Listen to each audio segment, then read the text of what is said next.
Hey, clodhoppers! I want to say a few things about what we're thankful for since it's Thanksgiving this week. Let's get to it, okay?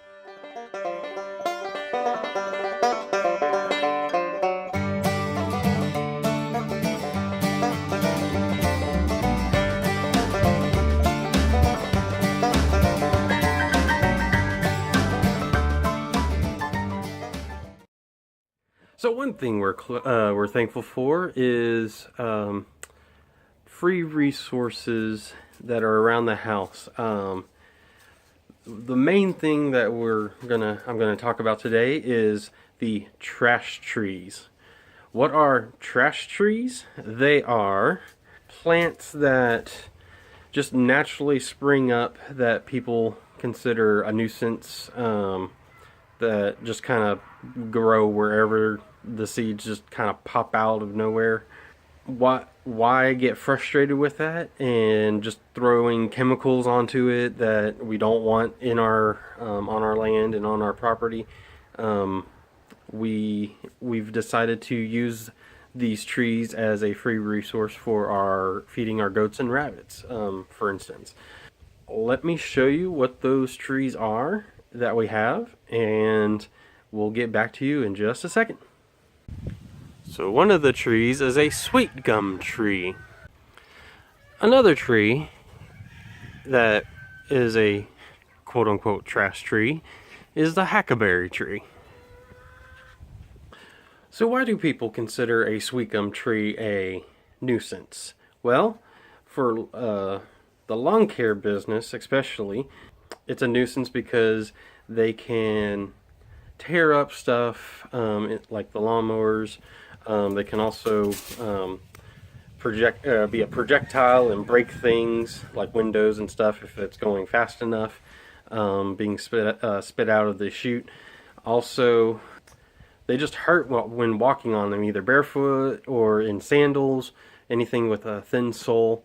So why do we want to keep these sweet gum trees around? Well, for one, they provide excellent shade for our rabbits. We put right now we have about half our rabbits underneath this one sweet gum tree. Oop, we don't have any in that cage hutch over there, but we have some cages over there, and it makes it to where they have plenty of shade, especially during the summer, because the way the sun comes up, it comes like this on our property. So they get a little bit of sun in the early morning, but by 10-11 o'clock this tree shades them pretty well, and it causes a nice microclimate for our rabbits that makes it easy for them to just be comfortable and be able to not overheat, and makes it nice because then they don't have to drink as much water to cool off, so we're not having to constantly fill their water bottles throughout the day. We usually refill them about once a day, if not twice, depending on how quickly they're going through it. Another thing that we do with the sweet gum is use it as feed for our goats and rabbits.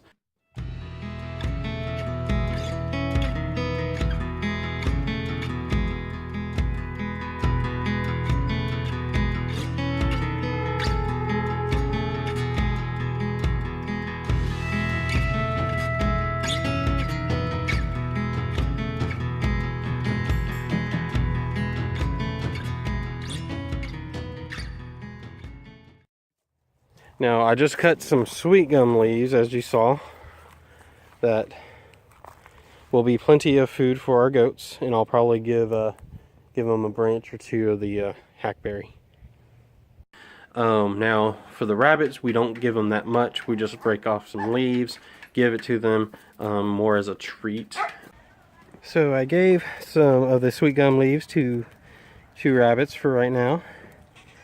They're 2 of our newer rabbits that we just got recently. Socks is wanting some loving. So is Shadow. And they're loving it. So yes, rabbits do love sweet gum leaves, but again, we don't give it to them all the time. Also, the same with the goats. We don't want to give the sweet gum leaves to them a lot, but we do want to give them some. So we'll cut a branch off and we put it in the pen with them, and then they'll just eat on that.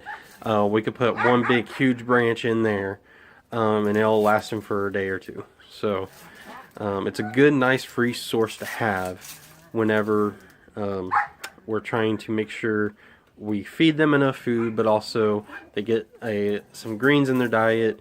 And it's something that's not expensive to take care of because nature takes care of it. The third thing that we do with the sweet gum is we rake them up in our yard, the little sweet gum balls.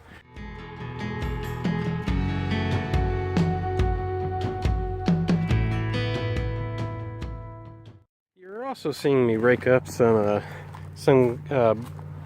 sweet gum balls. We just use our little, well, it's not little, but our plastic rake.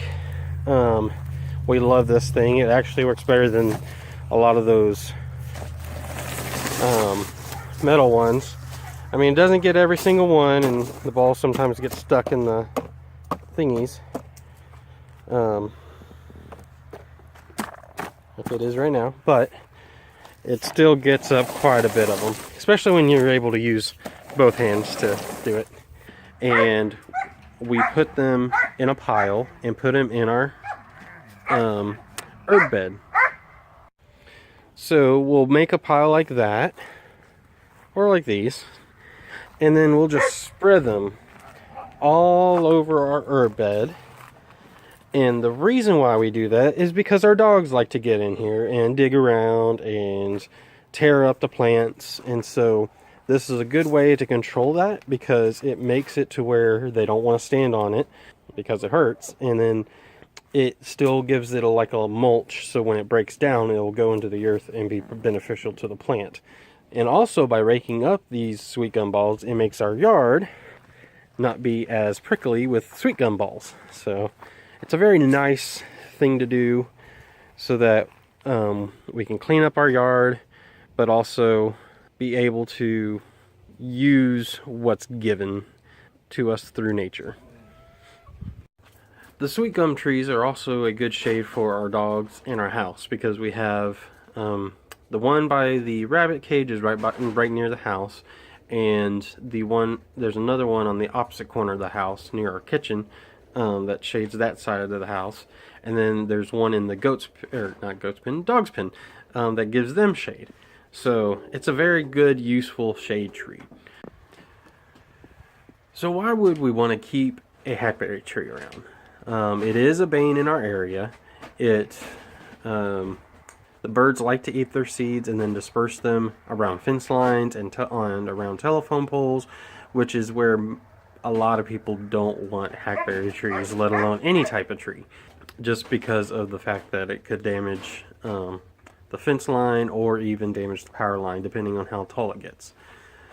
Well, there is several reasons why we want to keep hackberries around. One is we use it as feed for our goats.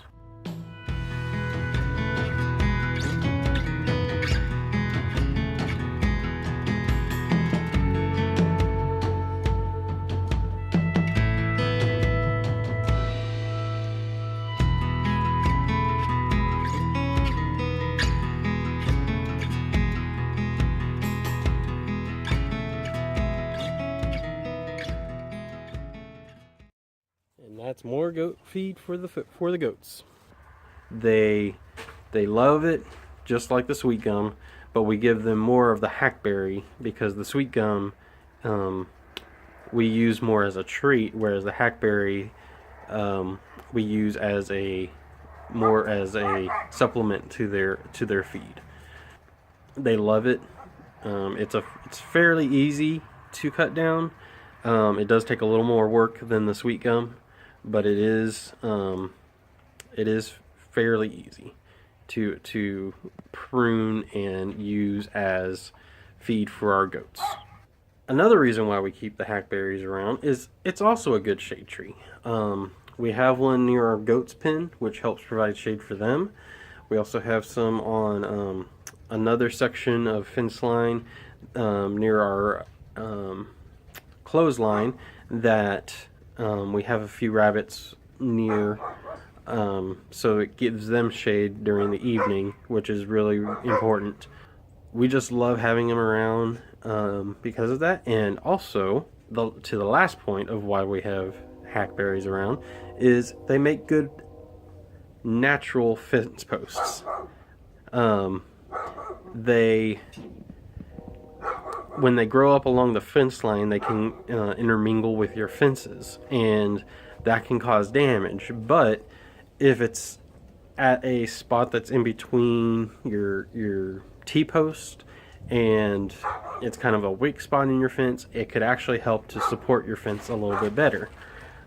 Even though it may stretch your fence up and down and maybe a little bit side to side, but it's not going to completely throw down your fence so where you can't use your fence as what it's designed for. It makes it nice to have an extra piece of natural fencing in your fence line that you didn't have to pay for.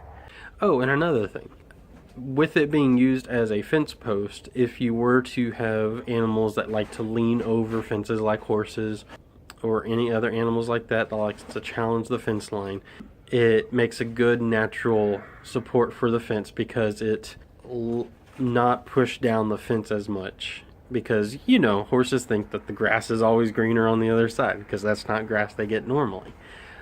So they're going to stretch over and try to get it. Well, with having a tree there, especially hackberry, that can go through the fence fairly easy and still grow and produce green leaves and branches, it is a good support of a fence for that.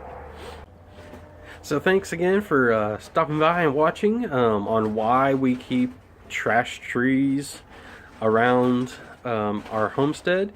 I know this won't work for everyone because it takes a lot of time and maintenance to keep up with, but it does allow you to have a free source of material for either feeding animals or use around your house. Thanks, and God bless, and have a good Thanksgiving.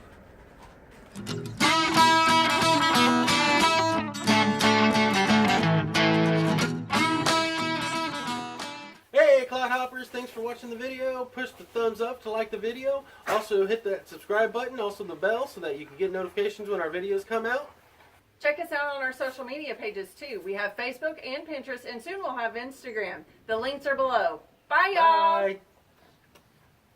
Good job.